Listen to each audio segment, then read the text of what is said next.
Hey y'all, hey, good evening. Greetings to everyone. I'm back. I had some technical difficulties, and so my apologies for coming on, coming back off, coming on, coming back off. Anyway, good evening, everyone. I am here tonight. Firstly, let me introduce who I am. Midwife Sakina Oyihuru. I am a practicing home birth midwife. I have been practicing the art of midwifery for just under 30 years. Long time, I know. Um, and I love helping individuals, couples, people have the most satisfying labor birth experience. And for me, I'm very passionate about helping you um, align with the values and those things that you feel are important to take place during your pregnancy, labor, birth.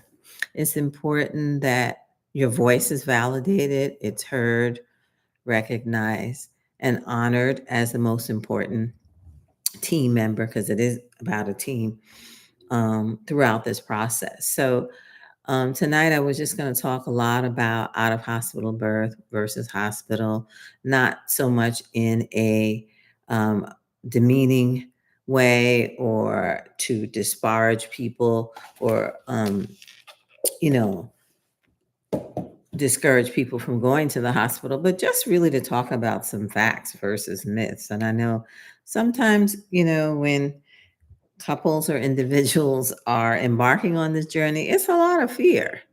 And I think the fear comes from, being programmed about pregnancy, labor, birth.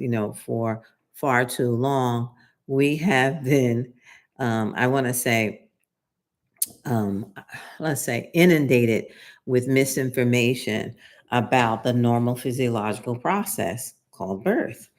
Most of us have been programmed or given information or information that's available to us focuses on fear and the what ifs and the potential dangers, and they almost colored or illustrated this process as something to be frightened about, something to you know um, to approach from a very narrow minded perspective or very fear based perspective, And, you know, I want to say pregnancy, labor, and birth should be a joy filled time.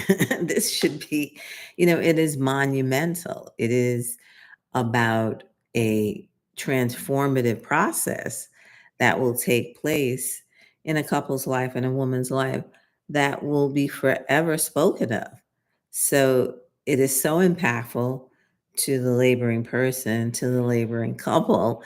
It's so impactful to those individuals, those supportive individuals, family members, birth doula, midwife, whomever is your provider. It's impactful to them as well. And most providers, including midwives, particularly midwives, and doctors, nurses, remember births and remember many of the births that they support or attend to. So I just wanted to talk a lot about a little bit about both and really normalize it. The more you talk about the normal physiological process, the more you talk about the unfolding and the natural unfolding of birth, the more you normalize the process. Because I believe a lot of the media and propaganda around birth is really from a fear based narrative. And so I think it's important to continue to reveal the truth and I want to say dispel some of the myths and some of the things that come up for me when I am interviewing a couple and when a couple is interviewing me is, sometimes the partner or either persons will say things like, isn't it a lot of blood? and how are we going to clean it up? Like, so I think to a certain degree, we've been misinformed that it isn't. Not a lot of blood, at least it shouldn't be. And if it is, that may be cause for, more management. It can happen, but for the most part, it shouldn't be an extreme amount of blood, but it can be, So one of the things that's important, one of the many things that are that are important during my prenatal care is really talking a lot about birth and really creating the space for conversation around it so we can address those things like, well, how does it really transform, and what are some of the things that do take place? So yes, the water is released at some point, and when the water, I'm talking about amniotic fluid, is released, yes, there is liquid. So it's really getting in touch with and connecting with those kind of secretions and being okay with it. It is part of the process. So yes, it can be is the spectrum of nicety. I just made that up. Is the spectrum of goriness and nice, but it's about being comfortable about the uncomforts of birth because there is a lot of uncomfortable moments, um, and just being comfortable with the uncomfortableness of birth. And that may be some um, urine, amniotic fluid, feces, vomit. Those are normal secretions that most of us have experienced at some point in our lives, uh, albeit amniotic fluid for men. But um, so those are things that happen in labor and really talking about it so we normalize it and get comfortable with that kind of discomfort. Everything is not perfect, so it's like getting comfortable with the imperfections of birth. And if you want to call it an imperfection, I think it's perfect imperfections. So those are some of the things that happen, or those are some of the questions that are myths to me, in terms of, oh, it's so messy and what are you going to do and who's going to come and clean it up? It's the same thing as if you have, a stomach virus and you don't make it to the bathroom. um, so just getting comfortable with that and then preparing for it, really having enough, I want to say, linen and towels and, protective liners or mattress covers or plastic for the flooring or to cover the pool, or those nets to catch the feces. So that's pretty much one of the things that I've encountered in terms of, you know, questions around birth, and that to me is kind of like a myth buster. It's like it's not as gory as people think. And to the extent of goriness is just thinking about when you void or go to the bathroom, to that extent. And it's not consistent. It depends on the person, in the labor process, and where the person is in labor, you know. Um so again, let me reintroduce myself. I am midwife Sakina Oyuhuru. I'm a nurse midwife. Initially, I didn't start as a CNMC Cat and Nancy and Mary. I started out as a CM, certified midwife. I am now a certified nurse midwife. And we did have a webinar on the journey to birth and which pathway leads to what acronym. We talked a little bit about that. So I think I've been on all pathways. Excuse me, initially practiced and graduated as a a certified midwife, sorry, CM, and which means um, I went to a so-called direct entry program in New York City, SUNY Downstate. I think they were the first program in New York anyway to offer a non-nurse midwifery program. And so I was in the first class. And so when I graduated, I came out with the same degree and same certification as the nurses, certified nurses. In New York, you could practice as a CM certified midwife without having a nursing license. That is not the case in all states. So, that being said, I did go back to school to become a nurse, and I took an accelerated, excuse me, pathway. Excuse me, I'm gonna drink some water. And that was an accelerated nursing RN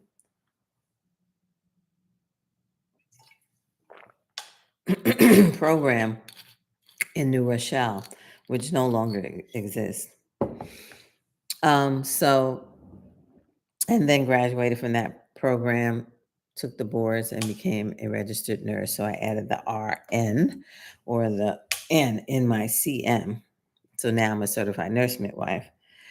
And then realized that I needed or wanted, I had a passion and really respected the certified professional midwives. They are community based midwives whose focus is bringing back midwifery within their communities, particularly out of hospital home birth midwifery. And so I took the boards and passed, and now I am a CPM as well. And if you want to know more, a little bit more about that, I will probably have another webinar, a free webinar around the pathways. And it really helps people figure out which pathway is best for them. And it's really, I always advise individuals to follow their heart. I think that's our second mind and our intuitive minds and voices. Follow what your heart is saying. The mind will rationalize things, but what is your heart really saying? And really trust that. Sit quietly and really listen to what you hear in terms of, do I really want to become a certified nurse midwife, or do I want to become a CPM? And then it depends on, where do you want to practice? How do you want to practice? What community you want to serve? And also, where do you live? Like, what state will you be practicing in? That weighs in heavily as well, because that may dictate licensure, like what state has licensure for community-based midwives or CPMs. Again, if you're just now joining us, welcome to this live chat.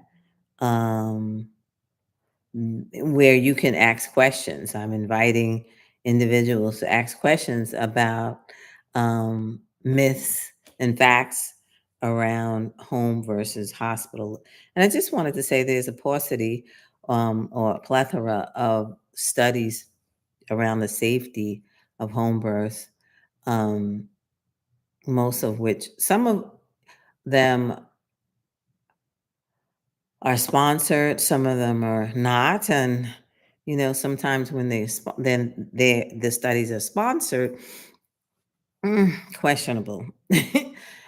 So it's all about really finding peer-reviewed studies, uh, so that you get unbiased information. But home births are just as safe, if not safer, than hospital births, because number one, there's less intervention. There's less use of instrumentation and medication that can put the person that's birthing, the individual, the woman, at risk for, I want to say, complications from that particular medication or instrumentation. The more intervention, the higher the risk of complications. That is without a doubt a fact, um, unbeknown to most people. So what do I mean about interventions? Well, introducing medication like Demerol, like introducing an epidural, because those kinds of medicines puts the baby at risk for heart arrhythmias, and puts mom at risk as well for changes in her blood pressure, as well as other risk. And without getting too medical in this conversation, I'll leave it at that for now. And then you know that any medication you take, whether it be Tylenol or aspirin, has a risk. So if you introduce other more, I want to say, stronger, for lack of a better word, medications during a very, I want to say, sensitive um, time in a woman's life, with while she's, maturing and developing her baby, that can put the baby or the fetus at risk as well. So, you know again, there is safety around a process where there is less intervention. The less you do, you lower the risk of morbidity and mortality. So it's about really honoring this process, honoring it by validating the voice of the birthing person or laboring woman. What is her wishes? What are her wishes? And have you centered those needs? So, more importantly, it's about that, centering the needs of the women that you are serving. That's how you reduce risk. And you also reduce risk by nurturing relationship, building a relationship of trust so that that woman will divulge and will share information about herself that will help you support her better. So, um, let's see. What is okay? So, another myth is that we don't bring supplies. Now, every home birth midwife I know brings at least two suitcases full of supplies. And those supplies are for many things, but most of it is just in case, if this happens. IV fluids, IV solutions is what I'm saying. Normal saline and lactated ringers are for someone who might be dehydrated, someone who needs to receive antibiotics through the IV, someone who, you think has hemorrhaged a lot and you want to replace fluid. So, IV solution, ambu bag for resuscitating the newborn, or oxygen as well. For both mom and baby, these are things that you have in your bag for just in case. We also have all kinds of, I want to say, instruments, like scissors and needle holders for suturing, just in case we have a laceration, someone tears during labor. So we bring, I mean, a plethora of supplies to help support baby and mom.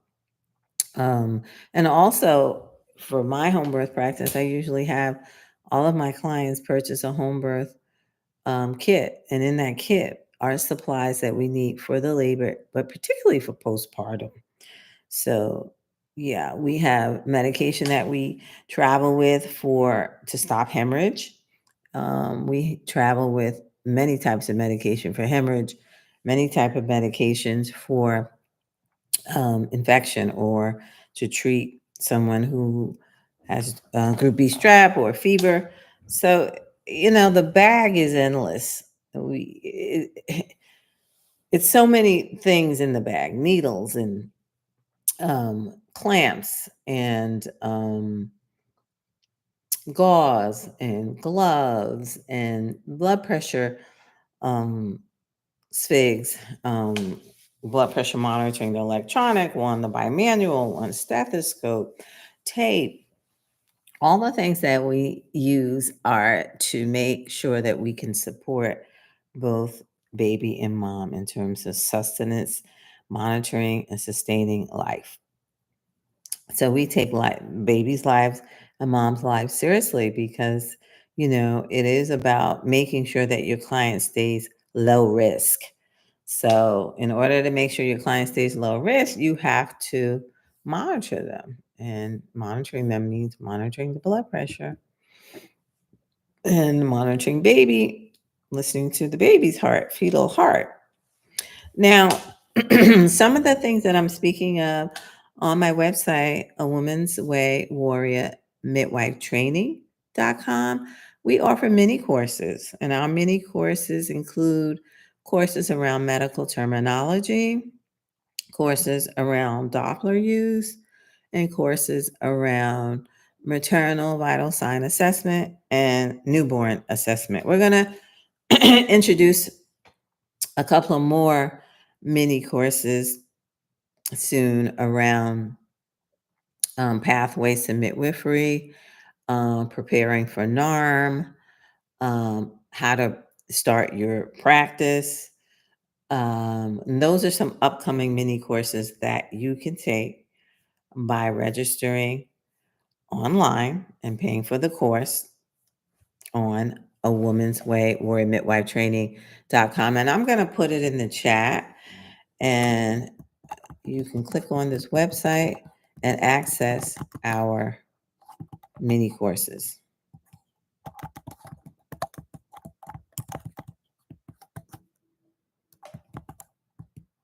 I hope I spelled it right. I can barely see it.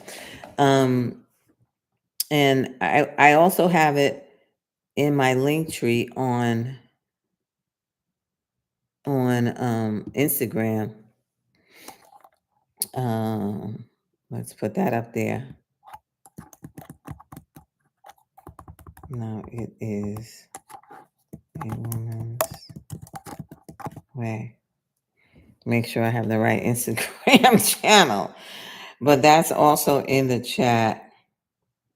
I mean, it's in my link tree. And it's in my link tree and on Gentle Spirit Birth as well.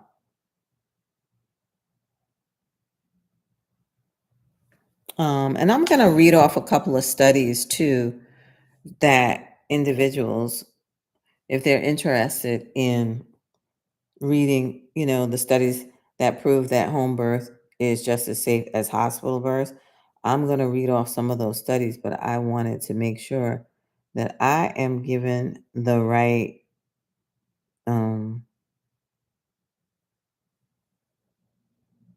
yeah, it is A Woman's Way. I had to make sure that I was on the right channel. If you want to go to Instagram, it is at A Woman's Way. And in that link tree, you can click on the link tree and then see the links for the mini courses. And I believe they are, and I may be running a discount for Black History Month. I think I'm going to run a discount for Black History Month and reduce it to $99 for my mini courses. And if you're on this live and you put in the chat your handle or your email, I can email you the discount code if you're watching tonight. Now, I notice that when people come on, they don't stay on. I hope that's not a technical difficulty. Oh my goodness. Anyway, and the other handle is Instagram at Spirit Birth. There you can find the link for the mini courses as well, or TikTok, which is A Woman's Way, I believe. Let me check. Now I know I should know it, but I don't. I'm sorry. Because a lot of times we don't. Oh my goodness. It's hard to.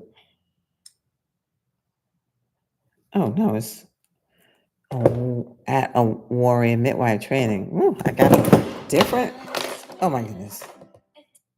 Different here, different there. Get it together, girl.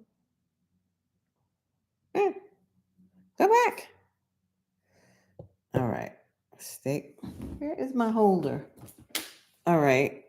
So We got it now. I'm gonna just give the TikTok handle at Warrior Midwife Training. There you go. Oh my goodness. Um, Also, if you are interested in attending our um, next cohort for 2026 midwife training school, if you're interested in becoming a CPM, again, I think I put the website up initially, a woman's way more in midwifetraining.com. There you can click on the application link, and also you'll see the link for the mini courses. I am going to post on TikTok and on Instagram a reduction in my mini courses for the month of February. I may make it half price. So, or at least close to it. um, so getting back to our title, which is home versus hospital births, myths, truths, and what you need to know. I always encourage potential clients to interview at least two midwives, see who you connect best with, who is aligned with your philosophy, philosophically aligned, cultural alignment. What do you feel is important to take place during this monumental, sacred, transformative event that will be spoken of generationally? And so I always encourage individuals to make sure the person that you want to take to be a part of this monumental event honors who you are, you know, and really listens and takes time and creates a space where she identifies with you, listens to you. There is some eye contact. There's some trauma informed care that goes on there, so that they spend enough time, adequate time, so that you can nurture a relationship and that person can support you best. If they don't know anything about you, how can you develop trust? So, all of that takes time. So, creating the space where that person gets to know who you are is really important. So, I wanted to also get into just letting you guys know about some of the studies that have been done. And one of them is by Romano, 2018. Um, what else? Let me see. There was another study done. There are so many studies that were done on the safety of home birth. Cheney in 2014, Cheney. Excuse me. Excuse me. Um, Not only talked about how important it is to reduce intervention, but about how reducing intervention demonstrates a significant reduction in cost.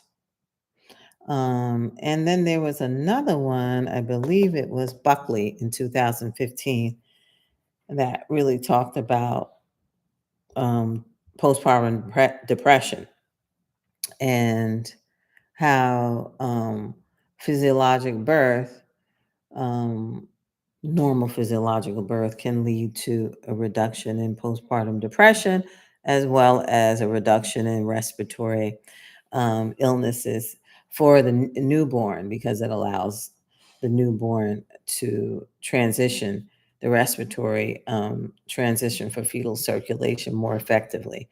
So um, I promised I would give some of those, excuse me, studies. And another one was Vidam in 2018. I love following those studies by Vidam.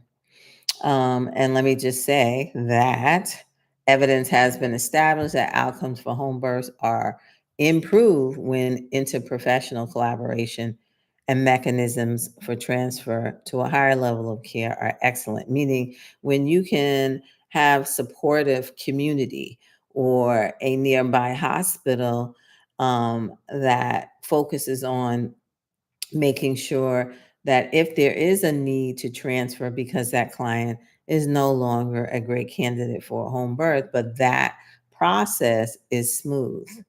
Um, and there is a process created for that collaboration and that mechanism. That's how you reduce morbidity and mortality. And also, there's been studies showing that the integration of midwifery in the United States is poor, number one, in comparison to other, I want to say, high income countries. And that was Snowden in 2015. So the United States has a poor integration process in terms of having midwives in their reproductive health system in comparison to other countries like the UK, Norway, Sweden, Japan, where midwives are utilized more for low risk women. So, those were some of the studies that you can look up yourself. Um, I just wanted to show people where they can find some of these studies or the names of the authors and the year that it was published. And everybody remembers the famous Davis Floyd study. That was so long ago. Um, I think they did it again though. That was in 2003. But um yeah, so tonight I was just talking a little bit about home birth and versus hospital births, and not so much versus. There should never be this kind of dynamics where it's hospital against home birth. It's like, why? Both options should coexist because there is a place for home births for women who are low risk, free of comorbidities, and there's a place for hospital births for high risk women. So there never should be this kind of dichotomy versus why is it home versus hospital?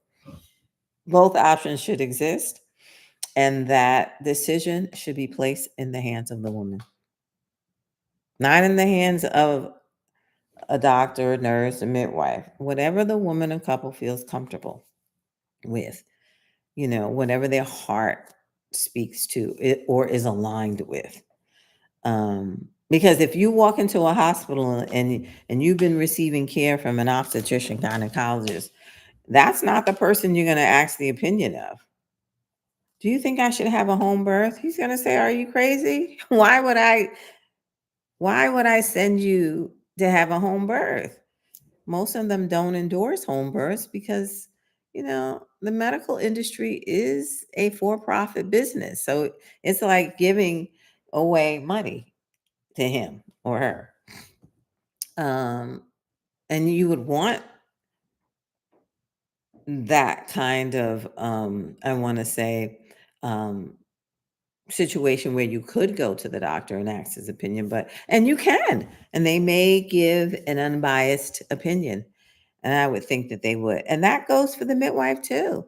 I mean, totally your choice. And so, one of the things I always say, well, what kind of labor birth experience do you want to have? Well, I want to be able to move around, drink, eat.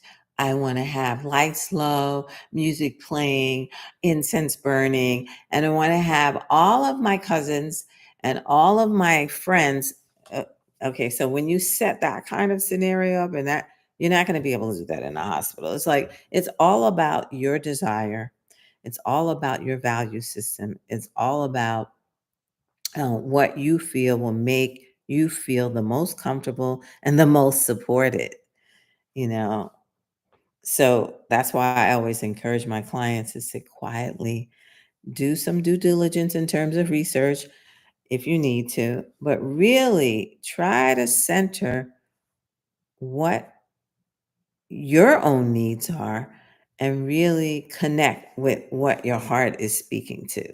Well, I'm really aligned more with birth center. I'm more aligned with hospital. And then try and give those reasons. because there's lots of myths around safety, inability to transfer or respond, and none of that is true.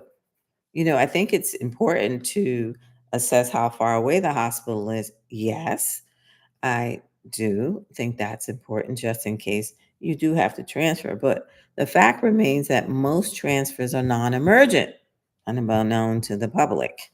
Most home birth transfers are not like, oh my God, we have to get to the hospital. Now, that's why it's important to monitor during the whole labor process, or throughout the process, the vital signs, the blood pressure, the pulse, the temperature, and the heart rate of the baby, as well as the progress. How is she progressing, and how long has she been in labor? And has there been significant change in terms of descent, softening, and dilatation? And we can get into that on my next live, the signs of labor. Um, but again, the purpose for this live is really to talk a little bit about home birth and some of the myths around it, and to speak about the paucity of studies that prove that home birth is just as safe as hospital births.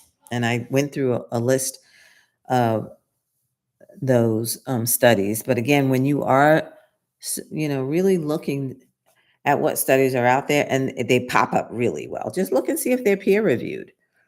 I like to look at peer reviewed ones, because it really gives you a sense of, is this study a well done study? The variables are were well done. It's not the study was not too small or too large. It's not sponsored. So peer reviewed, and 10 years or less is best. uh, but again, some of the myths were we don't have enough medication, or we don't bring the supplies that are needed, or that it's too messy or gory. We don't have emergency supplies. Most home birth midwives are certified in neonatal resuscitation as well as basic life support, and we bring the equipment needed to resuscitate a baby, which is the ambu bag. Um, and also you bring your supplies to start your IV and supplies for hemorrhage, because you'll always want to be prepared for the most common emergencies. The most common emergencies can occur at home, birth center, or hospital. Same emergency and same response. They're kind of called bundles or standards or protocols. Same way you respond with the same medication. Um, so And that's a myth. Like, people think that the way you respond to hemorrhage is different than the way you respond to hemorrhage in a home or birth center. No, it's the same. You're using the same type of drugs. You started the same type of IV. You may have more people, which is always helpful in an emergency. I have to say that now. But some midwives, when they attend the birth, they have two other individuals. To me, having at least two people is helpful, because one person focuses on baby, the other person focuses on mom. If you have a third person, that's even great. But the most important element to responding to the most common complications is being prepared. I'll let that marinate for a moment while I drink.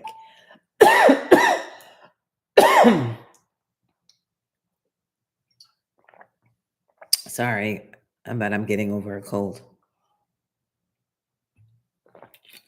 So being prepared is really important.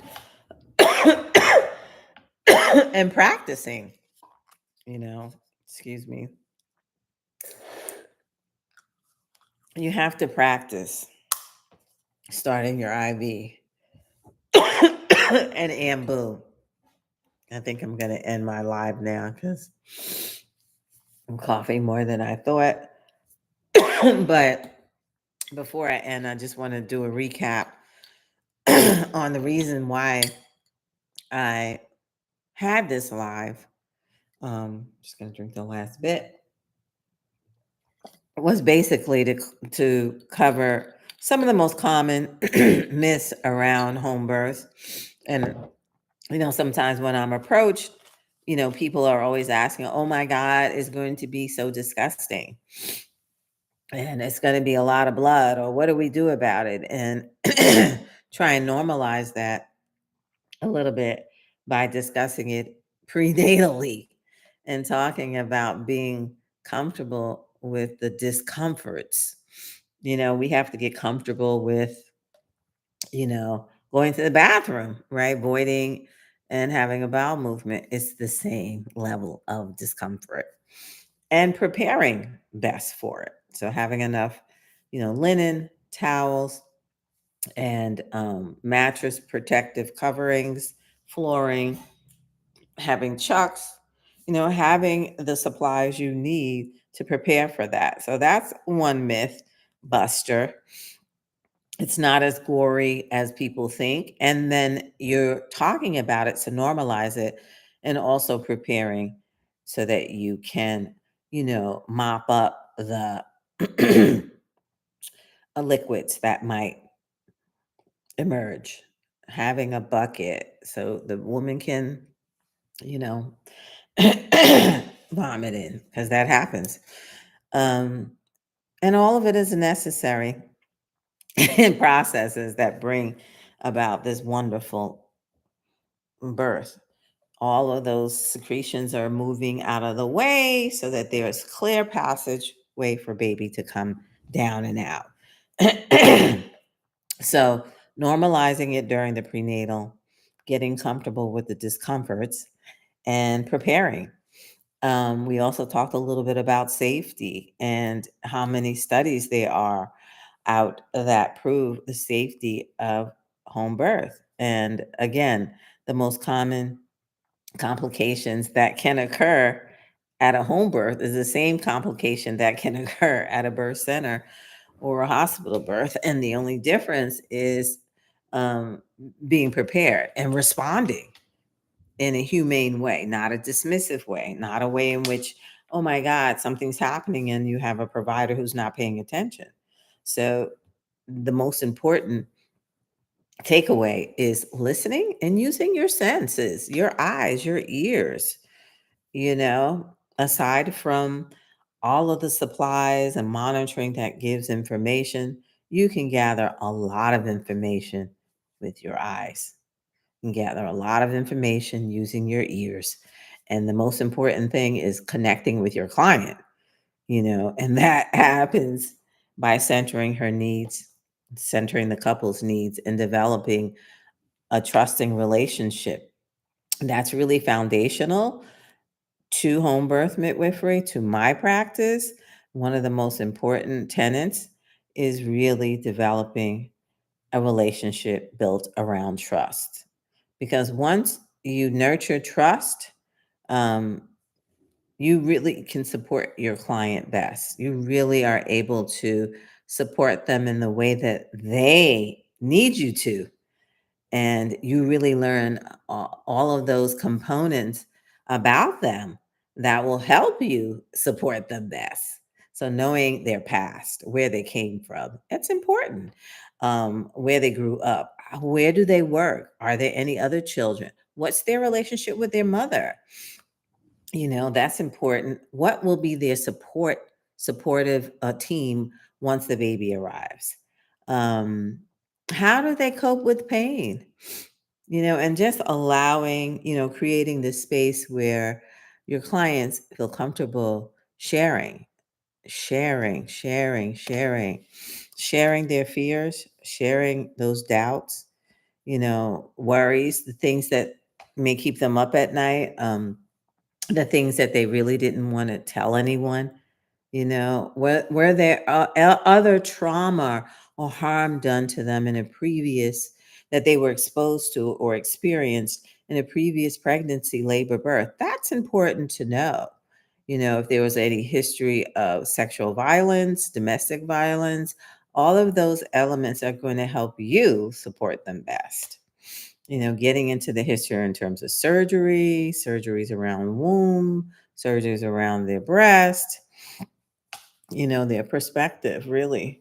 And some of the things that they may not want to happen. So, how do they cope with pain? Do they not like being touched? Do they like being touched? Do they like massage? It's really important to know that so that you're not offending them. Is there a religious component you need to be apprised of and respect that will take place in the labor? You know, and is it important for them to have uh, the senior or elders present? Who is the lead? Is it important for the father or partner to touch the baby or say the Adhan, a prayer, or a certain bath? And so all of that is important. I know that we were here tonight to talk a lot about home birth versus hospital and some of the myths, truths, and facts, things you should know. But I think I like spending more time on things you should know because things you should know traverses or covers home birth versus hospital. And also, I really wanted to bring to the attention of this live is that the dichotomy of home versus hospital, we need to really kind of dismiss and cancel that out because all of those should be options for the expectant mom, expected couple, expected individual. You should have the option of choosing whether you want to have a home birth or whether you want to have a hospital birth or whether you want to have a birth center birth. It's your choice or an unassisted birth. I want to birth my baby myself. I don't need a midwife. I don't need a doctor. I don't need a hospital. I don't need a birth center. It's your choice. It's your birth. You certainly can do all the research that is necessary to prepare. And if you feel that that's the direction you want to go in, then it is. Again, it's not about my perspective or my opinion, it's about yours and what you feel is right for you and your life, your baby, your just your whole perspective, really. That's what it's about. It's about you and owning that. And I know sometimes it's difficult to think from that narrative and that perspective because we have been conditioned not to take ownership, to um, embrace your own autonomy when it comes to your health, um, and to really know that it is all about your decision and you do hold the power.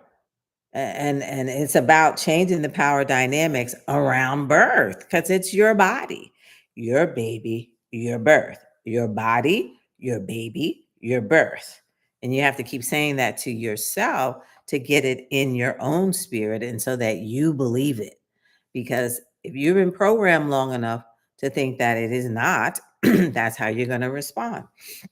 You don't think you're entitled to have the right over your own body, autonomy. We've been conditioned to think that we have to hand it over to someone else and ask for permission, not when it comes to your body. So it's all about that reconditioning. And really, I want to say, um, extricating your belief in authority. It's like you have the authority, you know, and disconnecting from that when it comes to your body, your baby, and your birth. It is really all about you. And the center is you.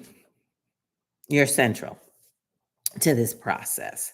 So when you are entertaining, interviewing midwives, nurses, whomever, your dentist, even your therapist, um, PT, OT, whatever, occupational psychotherapy, whatever it is, do they share the same value system? Whatever that is you create that value system.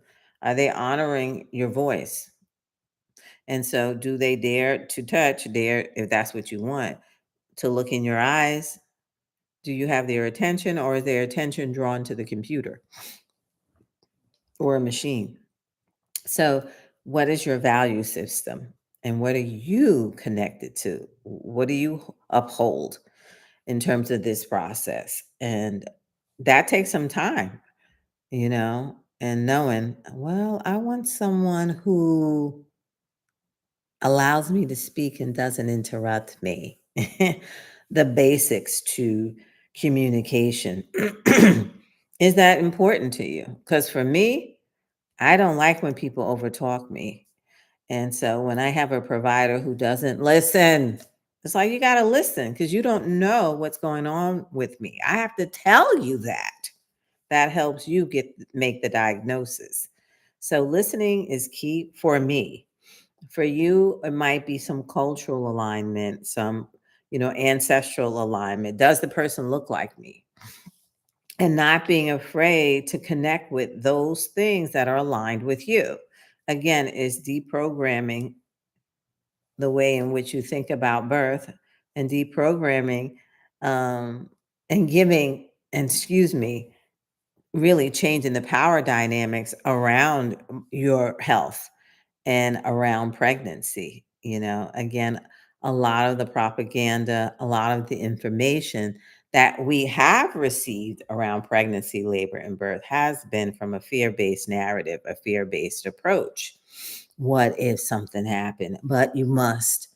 And it's like that approach is not taken when you go to the restaurant and you eat, when you drive in your car and you go to work. What if I get in a car? You still go to work, you still go to the supermarket, and you still sit at that restaurant, knowing there's a risk of you getting food poisoning, knowing there's a risk of taking a trip going to Mexico, or taking a trip to go to Niagara Falls, or wherever you're going in the airplane.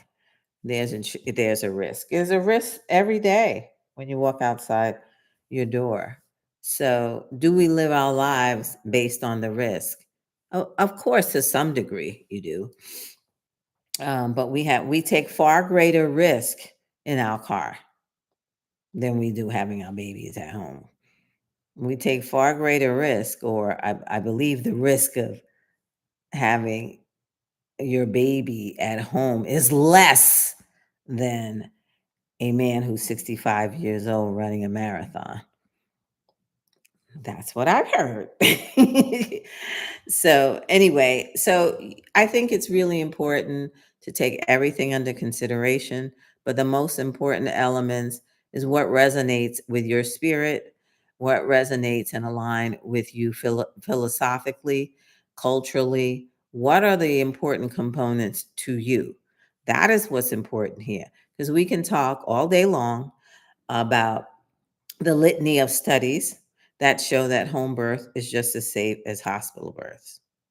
We can talk about that all day long, and we can talk about the benefits all day long, and debunk some of the myths.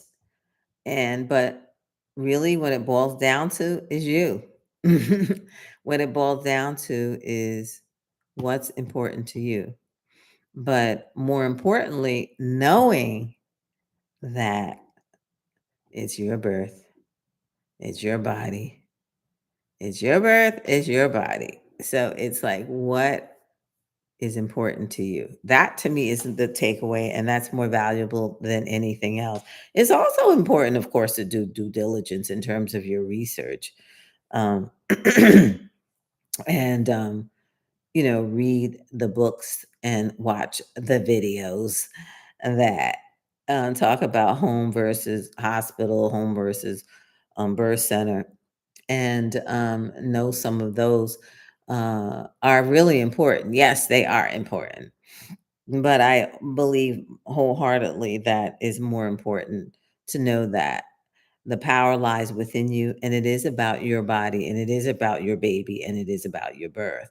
And so when you get that on the inside, you'll feel empowered in terms of the journey that you're taking in taking in terms of interviewing the right clinician, the right supportive person. And that includes the doula as well. You know, sure, it's important to know how many years of experience, whether they're certified or not, how many home births they've done, but who are they? You know, how are they showing up in the interview? You know, do you feel joy in the spirit through the Zoom or on the phone or in person? Do you feel love, passion? Um, are they giving you eye contact? And then are they giving you space to vocalize your needs and articulate um, what's valuable to you?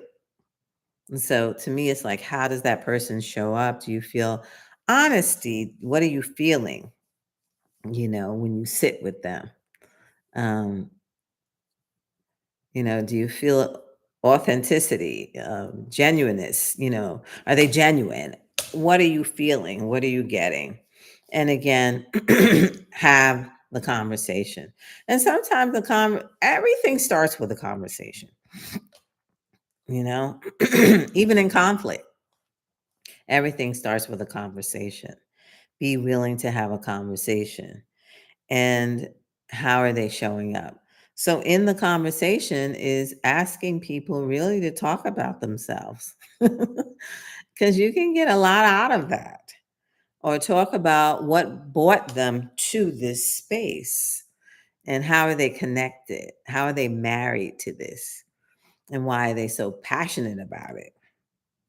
Or another question is, why should I choose you as my birth attendant? And or why you, or why should I choose your practice over ABC practice? You know what? Why does your practice stand out more than the others? That might be a good question. I've put in the chat. I want to say my handles on TikTok, as well as my website, where you can register for some of the mini courses, which I will be running a discount for Black History Month.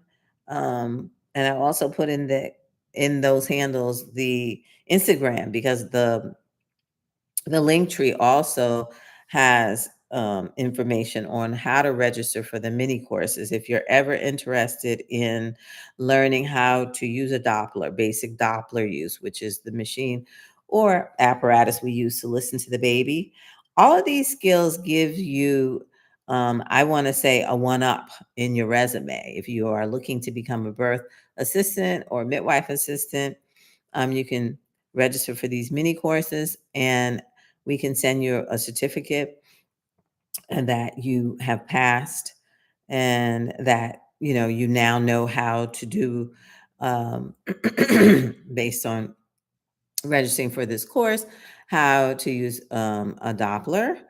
Also, medical terminology. We have a mini course in medical terminology. We also offer a mini course in maternal vital sign assessment and also newborn assessment. We also have in person training, midwife training for midwife students, or if you're looking to become a midwife assistant. You do get a certificate at the end, and it really broadens your resume, your CV, and it can help you advertise or solicit yourself as a birth assistant. The next one will be, I believe, in the spring. We will post it on our social media, of course, on the website, a woman's way warrior midwife training.com. It's in the chat. If anybody has any questions, you certainly can post it in the chat.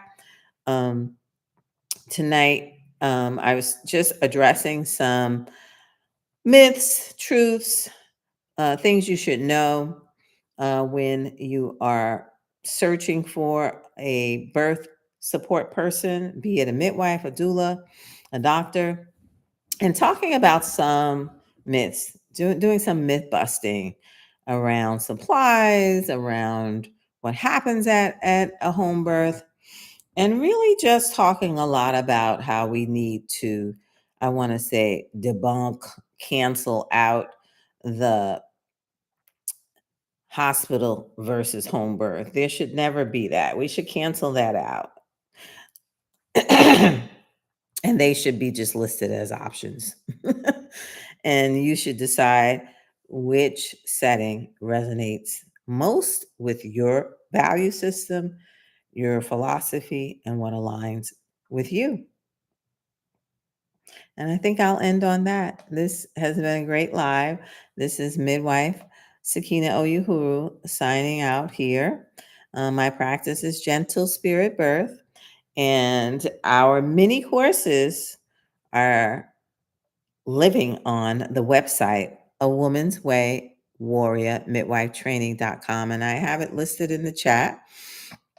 You can also access it through the link tree on the Instagram handles Gentle Spirit Birth, as well as A Woman's Way, and my TikTok handle. And I listed that, Warrior Midwife Training, of course, information right here on YouTube.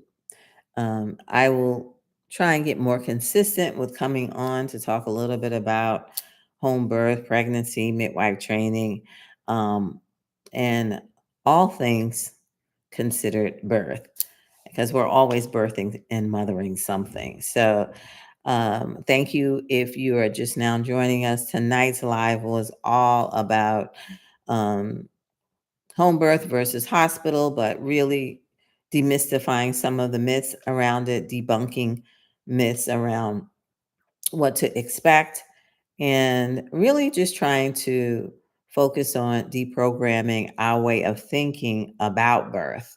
And really, I want to say changing the power dynamics. I like to talk a lot about that, because we hold all the power, is believing that you're entitled to that power, and really standing on it and allowing that to lead you while you decide which setting is best for you, because not all of them are for everyone. It is whatever resonates most with your spirit.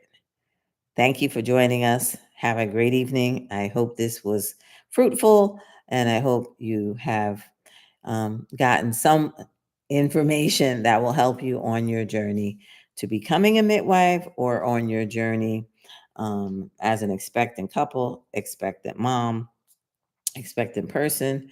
Again, in the chat are my handles, as well as how to access my mini courses.